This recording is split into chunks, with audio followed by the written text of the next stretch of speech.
सध्याच्या युद्धामध्ये इराण ही वेगवेगळ्या प्रकारची शस्त्रे वापरत आहे आणि ज्यांचा मुख्य उद्देश आहे की अमेरिकेची किंवा इस्रायलची बर्बादी करायची. याच्यामध्ये बॅलिस्टिक मिसाईल्स आहेत, क्रूज मिसाईल्स आहेत, ड्रोन्स आहेत, वन वे शॉर्ट रेंज वगैरे.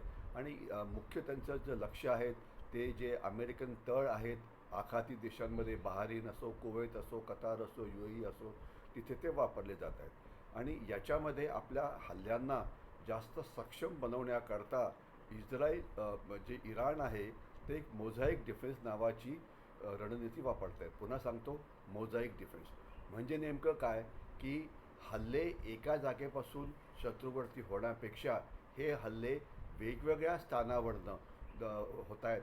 आणि हे अतिशय म्हणजे इराणमध्ये पूर्णपणे पसरलेली ही विकेंद्रित लढाई आहे. तर याच्यामुळे काय होतं, एका समजा जर बहारीनवरती हल्ला करायचा असेल तर जी जी मिसाईल्स किंवा क्षेपणास्त्रे येतील ती वेगवेगळ्या दिशेने वेगवेगळ्या अंतरावरनं येतील. तर त्याच्यामुळे जी तिथली एअर डिफेन्स सिस्टीम असते ती कन्फ्यूज होऊन जाईल आणि त्याच्यामुळे जो हल्ला इराणला जो करायचा आहे त्यामध्ये त्यांना यश मिळेल. तर ही जी लढाई आहे ही विकेंद्रित अशी लढाई आहे. आणि या लढाईमध्ये गुप्त तळांवरनं, विखरलेल्या लॉन्च साईटवरनं, मोबाईल लॉन्चर्सवरनं, जमिनीच्या आतून मिसाईल्स फायर केली जात आहेत आणि ज्यामुळे जो एअर डिफेन्स आहे ते भेदणं हे जास्त शक्य होतं आहे. आणि याच्यामुळे काय होतं, अनेक वेळा जी अँटी एअरक्राफ्ट डिफेन्स सिस्टीम असते ती ओव्हरलोड होते आणि ज्याच्यामुळे जे इराणला जे यश मिळतं ते थोडं जास्त मिळतं.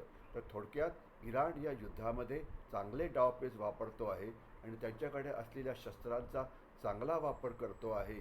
आणि महाग शस्त्रांच्या विरुद्ध स्वस्त शस्त्र म्हणजे स्वस्त ड्रोन्स किंवा स्वस्त हे वापरून हे सगळं काम केलं जातं आहे.